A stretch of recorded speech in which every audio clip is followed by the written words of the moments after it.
খয়েরপুর তুলাকোনাস্থিত সেবাধামে গত 18 মে থেকে আরএসএস কর্মীদের বিশেষ প্রশিক্ষণ শিবির শুরু করা হয়েছে।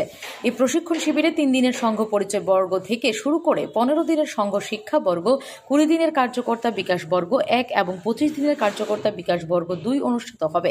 এই প্রশিক্ষণ শিবিরে অংশ নিতে বৃহস্পতিবার 5 দিনের সফরে রাজ্যে এসেছেন রাষ্ট্রীয় স্বয়ংসেবক সংঘের প্রধান মোহন ভাগবত। এদিন এমবিবি বিমানবন্দরে আরএসএস প্রধানকে স্বাগত জানান প্রশিক্ষণ শিবিরে অংশগ্রহণকারী ত্রিপুরা সহ বিভিন্ন রাজ্যের আরএসএস সদস্যরা। বিমানবন্দর থেকে সোজা খয়েরপুরের তুলাকোনাস্থিত সেবাধামে চলে যান মোহন ভাগবত।